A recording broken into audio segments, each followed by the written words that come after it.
Welcome to your own channel road to history. मैं doctor Akhilesh Kumar फिर से मुखातिब हूँ एक नए टॉपिक को लेकर, और वो टॉपिक है गुप्ता पीरियड के बारे में। इस टॉपिक की शुरुआत मैं एक इतिहासकार के कोट से करूँगा। D.N. झा बड़े मशहूर इतिहासकार हैं, प्राचीन भारतीय इतिहास के, दिल्ली विश्वविद्यालय में थे। गुप्त काल के बारे में वो कहते हैं कि उस काल में जो भारत के लोग थे वो स्वयं को हिंदू नहीं कहते थे,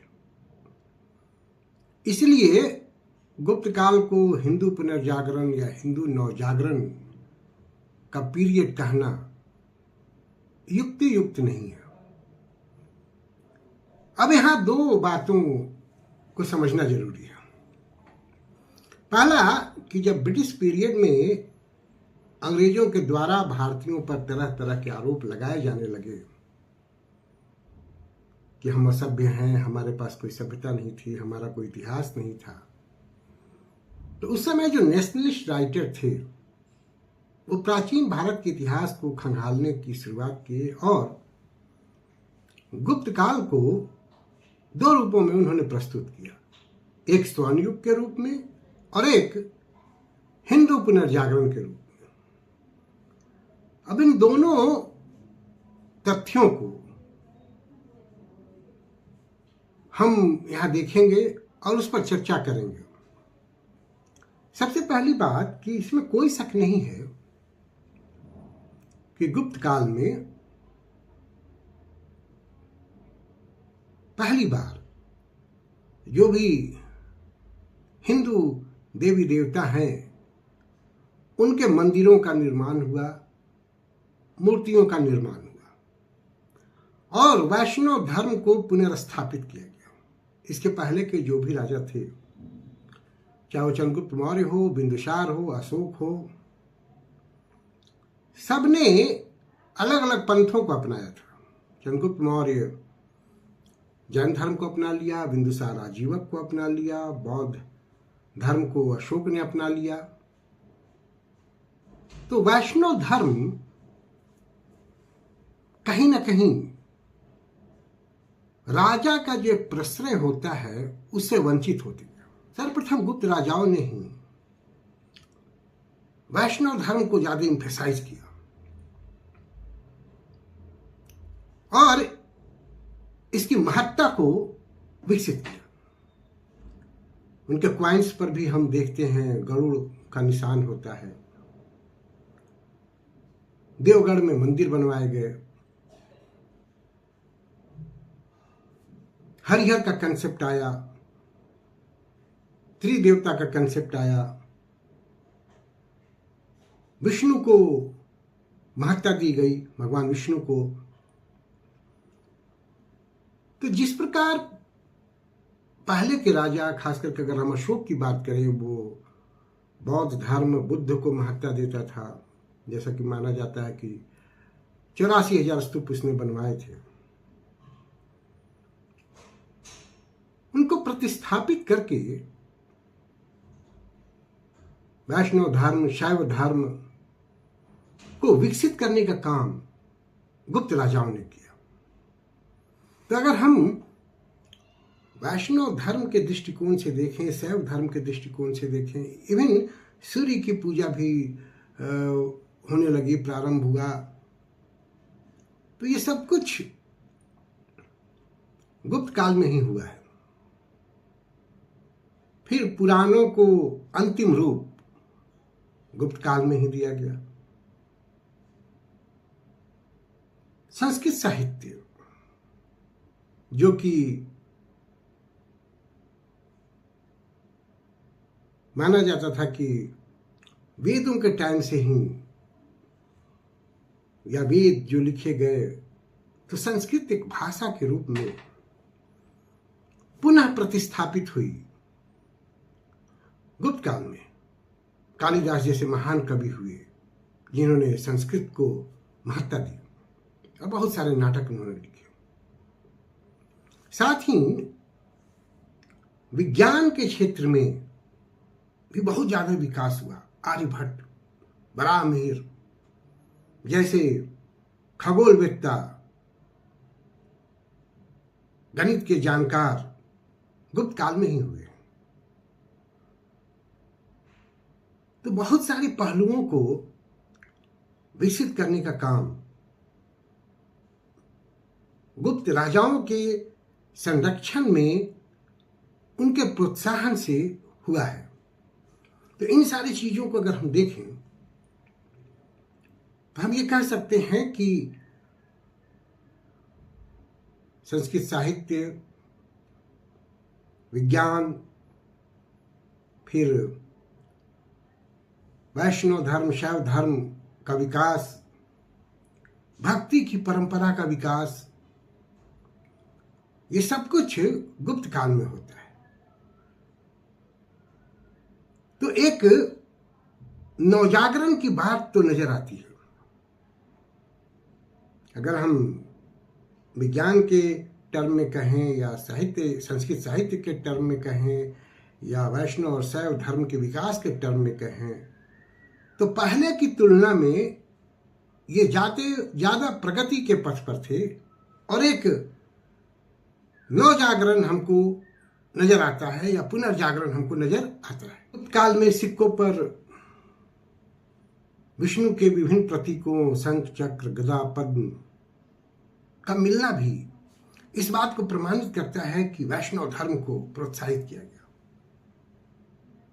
सुबिरा जायसवाल ये लिखती हैं कि गुप्त काल में वैष्णव धर्म भारत के विभिन्न प्रांतों में तो फैला ही, साथ ही मलाया, कंबोडिया, हिंद, चीन, बहुत सारे जगहों पर भारत की सीमा से बाहर भी वैष्णव धर्म का प्रचार प्रसार हुआ। तो इस दृष्टिकोण से हम कह सकते हैं कि वैष्णव धर्म को स्थापित करने का काम, उसको पुनर्जागृत करने का काम गुप्त सम्राटों ने किया है। शैव धर्म की अगर हम बात करें तो इसी पीरियड में शैव धर्म के 4 संप्रदाय, शैव, पाशुपत, कपालिका, कालमुख, इनका विकास होता है। और हम यह भी देखते हैं कि विष्णु और शिव को एक रूप में, जिसको हरिहर के नाम से जाना जाता है, विकसित करने का काम इस पीरियड में हुआ है। अगर हम कला के क्षेत्र में कहें तो अजंता की गुफाएं, बाघ की गुफाएं, इन सब को भी विकसित इसी पीरियड में किया गया।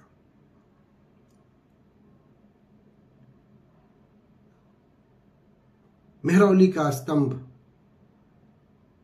जो लौह स्तंभ है, वह गुप्त काल में विज्ञान के विकास को प्रदर्शित करता है कि किस प्रकार से रसायन शास्त्र, धातु विज्ञान विकसित था, कि मेहरौली के स्तंभ में वर्षों तक जंग नहीं लगा।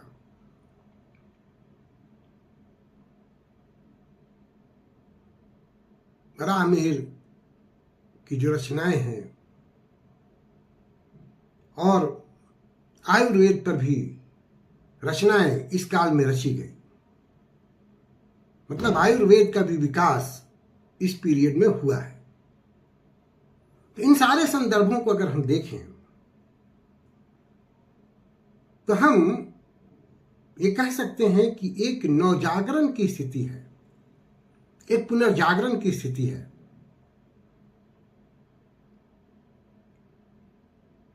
फिर अगर डीएन झा के हम कोट को अगर हम देखें, जो कहते हैं कि उस पीरियड में लोग खुद को हिंदू नहीं कहते थे, एक पल के लिए हम उसको मान लें, लेकिन इस बात से हम इनकार नहीं कर सकते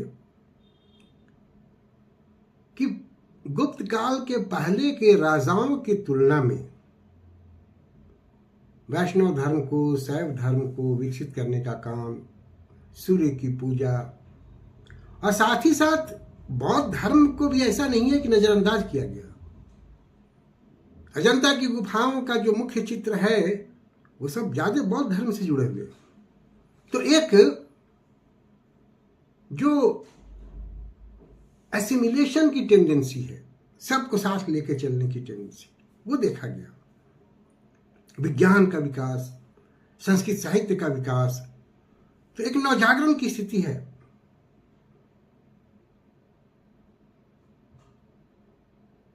अब एक जो दूसरा प्रश्न है कि गुप्त काल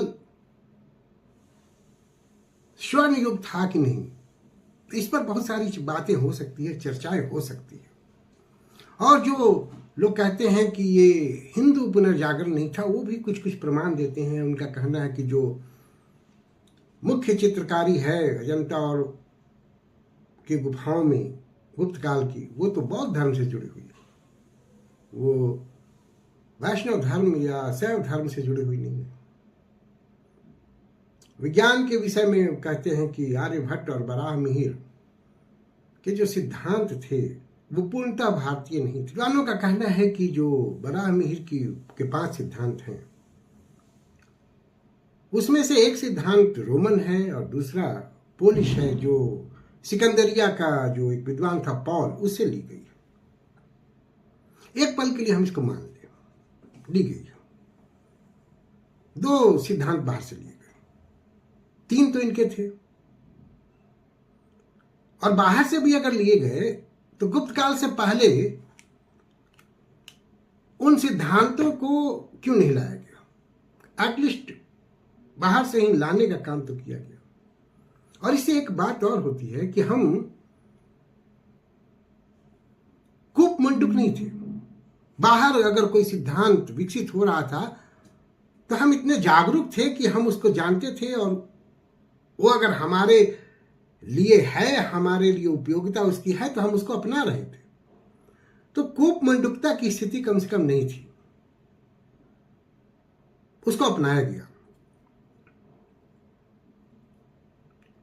कालिदास की रचनाओं के बारे में कहा जाता है, कुछ लोग कहते हैं कि हिंदू पुनर्जागरण की बात अगर देखें तो कालिदास की रचनाओं में वो देखी गई है, या कालिदास की जो रचनाएं हैं जैसे रघुवंश है, तो वो ईश्वर की प्रार्थना से शुरू हुआ है। लेकिन जो एक यूरोसेंट्रिक सोच है, उससे जुड़े हुए जो विद्वान हैं, वो कहते हैं कि कालिदास की रचनाओं को अगर हम साहित्यिक पुनर्जागरण कहें तो उचित होगा, हिंदू पुनर्जागरण के रूप में हम उसको नहीं ले सकते। तो इस प्रकार से अलग अलग विचार दिए गए। अब अगर हम मान लीजिए डीएन झा की बात पर आए, ये सही है, ठीक है, जो ये हिंदू शब्द है वो अंग्रेजों के पीरियड में आकर ज्यादा क्वाइंड हुआ या उसका उपयोग किया जाने लगा। जैसा कि कुछ जो इतिहासकार हैं वो बताते हैं कि जब सेंसस शुरू हुआ तो उसमें हिंदू और मुस्लिम में डिवाइड करने के लिए अंग्रेजों ने हिंदू और मुस्लिम का डिफिनेशन तैयार किया, उनको डिवाइड किया। एक पल के लिए इसको मान लिया जाता है। अगर हम हिंदू पुनर्जागरण इसको ना करें, सनातन धर्म तो बहुत पुराना है। जो भी हिंदू आज हैं वो सनातन धर्म को मानते हैं। तो एटलीस्ट हम गुप्त काल को सनातन धर्म के पुनर्जागरण का फेज तो कह सकते हैं, वैष्णव धर्म के पुनर्जागरण का फेज तो कह सकते हैं, शैव धर्म के पुनर्जागरण का फेज तो कह सकते हैं। इसमें कोई आपत्ति नहीं होनी चाहिए। भले हम उसको नाम हिंदू धर्म ना दें, हम उसको सनातन नाम दें। उसमें एक नव जागृति तो आई, उसको पुनर्स्थापित किया गया। जो पहले के राजाओं ने, चाहे चंद्रगुप्त हो, बिंदुसार हो, अशोक हो, जिसने उसको नजरअंदाज कर दिया था, उसको पुनर्स्थापित करने का काम गुप्त राजाओं ने किया था। और जिस समय ये बात कही जा रही थी हिंदू पुनर्जागरण की बात, ये फ्रीडम स्ट्रगल के पीरियड में कही गई थी। और उस समय हम जो भी सनातनी हैं वो खुद को हिंदू ही मानते थे। तो उस पीरियड में यह हिंदू शब्द ही ज्यादा उपयोगी था गुप्त काल के पुनर्जागरण को परिभाषित करने के लिए। इसलिए हिंदू शब्द का प्रयोग किया गया होगा या किया जाना चाहिए था। मूल मुद्दा यह है कि क्या गुप्त काल में वैष्णव धर्म की पुनर्स्थापना हुई, शैव धर्म की पुनर्स्थापना हुई, सनातन धर्म से जुड़े हुए जो विश्वास हैं उनकी पुनर्स्थापना हुई। इस पहलू पर अगर हम देखें, खास करके मंदिरों का जो निर्माण हुआ, मूर्तियों का जो निर्माण हुआ, या जो साहित्यिक रचनाएं हुई, उनमें वैष्णव धर्म और शैव धर्म से जुड़े हुए देवी देवताओं की जो बातें की गई या उनके लिए जो प्रार्थना किया गया, या कई अभिलेख हैं जिसमें विष्णु को मधुसूदन कह के संबोधित किया गया। क्वाइंस पर गरुड़, शंख, चक्र, गदा, पद्म, इन सबको अगर प्रतिस्थापित किया गया है जो पहले के राजाओं ने नहीं किया है, तो कम से कम इस बात को तो हम मानेंगे कि हिंदू ना सही, डीएन झा की बात हम अगर मान भी लें, हिंदू ना सही, एटलीस्ट सनातन धर्म या वैष्णव या शैव धर्म की पुनर्स्थापना गुप्त काल में हुई, और वो एक सनातन नवजागरण का काल हम उसको कह सकते हैं, वैष्णव धर्म के नवजागरण का काल कह सकते हैं, शैव धर्म के नवजागरण का काल हम उसको कह सकते हैं। जो दूसरा डिबेट है स्वर्ण युग पर, तो उस पर मैं एक अलग से वीडियो दूंगा, और उस पर पहले मैं उन कारणों को बताऊंगा जिन कारणों की वजह से स्वर्ण युग कहा जाता है इस काल को, और फिर उसके जो क्रिटिक होंगे मैं उसके बारे में भी बताऊंगा। आज का वीडियो जो है ये सिर्फ वो जो एक हिंदू नव पुनर्जागरण या नवजागरण गुप्त काल था या नहीं था, और ये कहाँ से आया ये विचार, उस पर जो मेरी समझ है उसको मैं आपके सामने रखा हूँ। हालांकि ये मेरी खुद की समझ है, जो भी मेरे दर्शक होंगे उनकी अपनी भी समझ होगी, और वो अपने समझ को मानने के लिए स्वतंत्र हैं। मैं अपने विचार यहाँ रख रहा हूँ, और जो विभिन्न देवी देवताओं की मूर्तियाँ बनी, मंदिर बने, उनके आधार पर मैं ये बात कह रहा हूँ जो पहले नहीं बने थे। तो आज के इस वीडियो में इतना ही। उम्मीद है कि आपको ये वीडियो अच्छा लगेगा। अच्छा लगे तो आप इसको खुद तो देखें ही, अपने दोस्तों को सजेस्ट करें और मेरे चैनल को सब्सक्राइब करें। Thank you for watching me. See you again with a new video.